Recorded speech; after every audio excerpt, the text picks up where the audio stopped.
Bikin 50 pieces roti manis isi coklat buat buka puasa anak SMA di Papua. Walaupun cuma pakai oven tangkring dan dapur yang sempit, tapi makin semangat karena dibantu Pak suami yang bagian nimbang plus jagain anak. Yuk intip keseruan IRT di rantauan.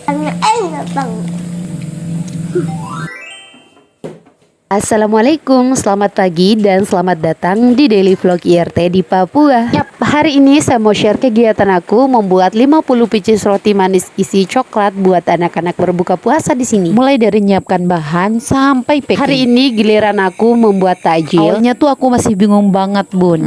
Mau bikin sendiri atau kita beli aja? Kalau beli di luar lebih cepat, tapi kalau bikin sendiri capek. Kalau beli di luar hemat waktu, tapi kalau bikin sendiri lebih hemat. Kalau beli di luar langsung bawa pulang, tapi kalau bikin sendiri lebih puas.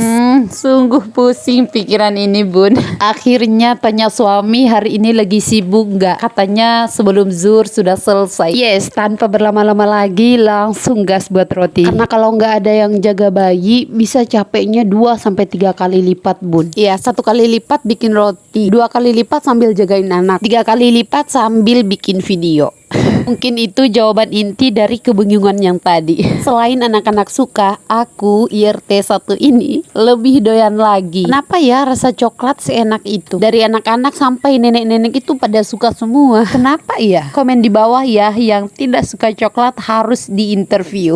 Oke, ini untuk membuat adonan tidak panas pas mixer. Wajib campurkan air es dengan campuran es batu kecil-kecil itu, dan usahakan menteganya juga didinginkan dulu. Cuaca hari ini agak panas ya, walau tadi mendung. Cuaca di sini tuh tidak bisa diprediksi, apalagi diramal. Kadang kita keluar lagi panas nih, tapi tiba-tiba di jalan langsung hujan. Dan baru kemarin ini kita pergi ke kota, ya sekitar hampir 1 jam. Berangkat dari rumah itu lagi mendung. Udah pasrah kalau hujannya stop dulu, kalau enggak ya lanjut lagi. Dan alhamdulillah sampai rumah tidak hujan sama sekali. Walaupun begitu, jas hujan harus tetap stay cool di dalam jok. Ya, kalau kita di sini sudah sangat hafal.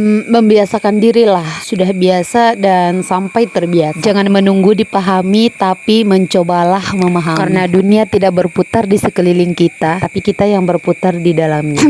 Untuk penyimpanan ragi lebih bagusnya disimpan di wadah tertutup. Di sini saya beli yang 500 gram, dibagi jadi beberapa plastik. Jangan lupa diikat dan disimpan di dalam kulkas. Kalau lama nggak dipakai, bagusnya itu di freezer. Kalau mau pakai, tinggal ambil 1 bungkus dulu, simpan di kulkas di bagian bawah aja. Nanti kalau udah habis baru ambil di freezer lagi, karena kan sudah dibagi beberapa plastik tadi ya. Jadi begitu terus sampai raginya habis. Itu sih cara yang selalu aku lakukan di rumah. Kalau untuk penyimpanan di luar kulkas bahaya, rawan rusak, Bun. Karena kan dibuka terus kita pakai, tutup lagi, dibuka, udara cepat masuk gitu. Lama-lama raginya tidak terlalu aktif sampai tidak aktif lagi. Kalau hanya untuk bikin di rumah sesekali, ya, saya saranin pakai yang sasetan itu aja.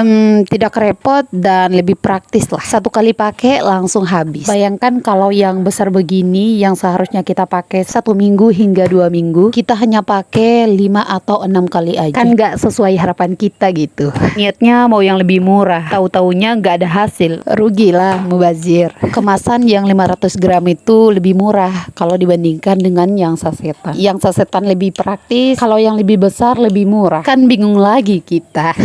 Ambillah sesuai kebutuhan, karena yang kita mau tidak akan pernah habis. Di sini saya nimbangnya di 37 gram. 1 kilogram terigu menghasilkan 50 sampai 52 pieces roti. Kalau bikin banyak, setelah ditimbang langsung dironding dan langsung aku isi gitu. Biasanya tidak menunggu lagi ya, tergantung kecepatan ronding atau bulatkan adonan. Kalau setengah kilo atau 1/4 kilo, bagusnya sih disimpan dulu 20 sampai 30 menit sesuai suhu daerah masing-masing. Kalau baru buat, sering-sering cek aja sudah ngembang atau belum, di waktu berapa sudah ngembang. Menjadi patokan waktu kalau nanti kita mau membuat lagi. Bisa 15 menit, 20 menit atau bahkan lebih dari 30 menit juga bisa. Ya, beda daerah beda suhu. Kalau di Papua ini lebih ke panas. Untuk menggilas adonan, usahakan di tengah sedikit lebih tebal supaya nanti nanti isian coklatnya itu gak bocor pas dibulatkan. Untuk coklatnya saya pakai coklat filling. Beli langsung yang jadi aja di toko bahan kue atau kadang juga di toko sembako juga ada. Di toko sembako itu nggak lengkap ya. Kalau kita mau cari bahan kue, yang pastinya di toko bahan kue lah yang lengkap. Kalau untuk cupnya ini saya beli online soalnya lebih murah dan banyak ukuran gitu. Kita juga bebas memilih warna dan motif yang cantik-cantik. Iya, di sini tuh gampang-gampang sulit gitu. Ini punya orang. Punya ada di dalam. Kakak Umi tadi mau memastikan kalau dia juga punya nggak yang saya buat itu. Karena kan dia tahu kalau buat roti ini untuk kakak-kakak berbuka puasa di sekolah. Salah satu pecinta roti coklat. Tidak jauh dari pohonnya. Kalau rasa lain tuh nggak dihiraukan. Kalau ini mau kita kasih 3 pun dia makan habis. Sekarang kita mau panaskan oven dulu. Apinya di sedang cenderung kecil. Kita tunggu 10-13 menit sebelum kita panggang rotinya. Jadi niat awal membeli oven ini ya untuk membuat kue lebaran. Pas lebaran tahun lalu. Dan coba-coba buat roti untuk dimakan di rumah. Penuh semangat karena punya oven baru ya. Dari mencoba kue kering, bolu-boluan, sampai dengan roti pisang coklat. Dan akhirnya saya coba nitip di koperasi sekolah. Alhamdulillah anak-anak itu pada suka. Masya Allah. Bisa. Banyak sekali loh. Bagi-bagi enggak sih? Ini empat toh. Mana? Yes, benar. Mama.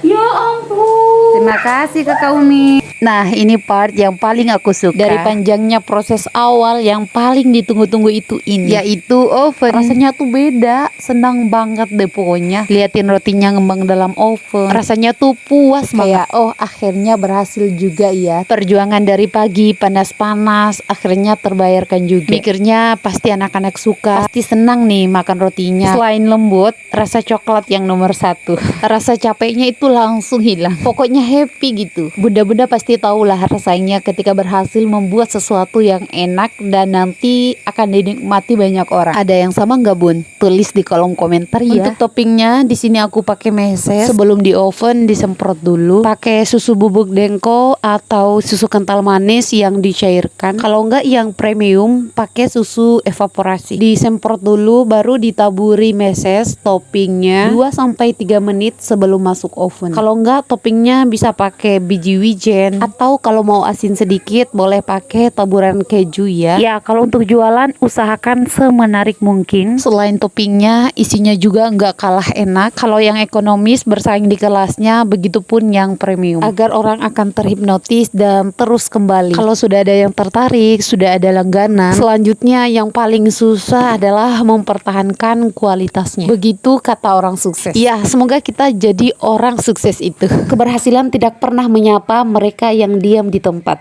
Nggak boleh makan. Panas sekali tuh. Iya mau. Yang mana? Yang ini aja, yang ini, yang sudah terbuka ini. Kenapa? Kelihatan coklatnya. Aduh, panas sekali. Tapi pegang hati-hati ya. Hati-hati ya.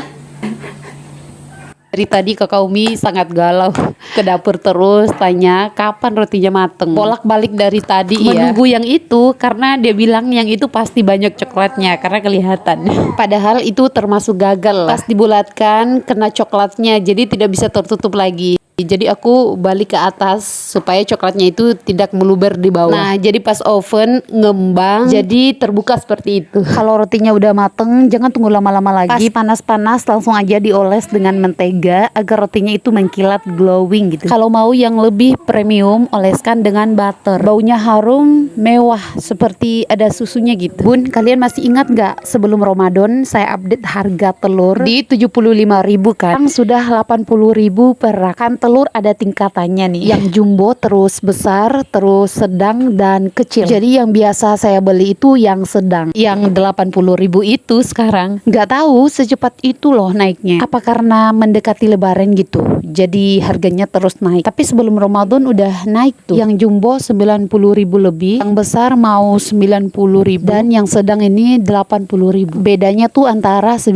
sampai 10.000. Kira-kira kenapa ya? Apalagi kita para baker ini. Ada yang sama nggak bun? Tulis di kolom komentar ya. Kalau rotinya udah keluar dari oven, setelah 15 menit itu udah cukup. Langsung masukkan ke plastik. Jangan tunggu sampai benar-benar dingin. Masih ada sedikit anget-angetnya. Supaya rotinya masih ada lembabnya, tidak kering gitu. Untuk plastik OPP-nya saya pakai di ukuran 14 x 14. Untuk dough 37, ukuran plastiknya pas banget. Tidak kekecilan, tidak kebesaran juga. Buat teman-teman yang mau coba di rumah, silahkan pastikan adonannya kalis dulu, mengkilat, pas diangkat tidak mudah putus. Ya, untuk resepnya silahkan cek di deskripsi. Mau tanya-tanya boleh, silahkan tulis aja ya di kolom komentar. Ya, jika kantong plastiknya sudah terisi, tugas kita selesai. Waktunya istirahat. Ini sudah sore, sudah mau berbuka puasa. Terima kasih buat teman-teman yang sudah menonton video ini sampai habis. Bagikan videonya jika bermanfaat. Salam dari Papua, see you next video, bye. Coba dijelaskan bagaimana rotinya, enak nggak pemirsa?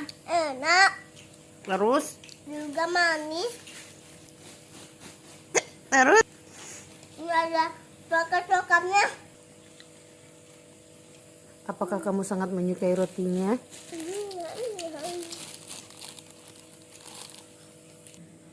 Tadi sudah makan satu toh? Sekarang? Kenapa suka sekali itu roti mama itu? Karena enak banget. Enak banget.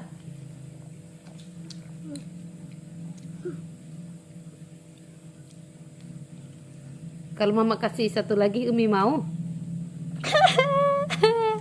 Cukup.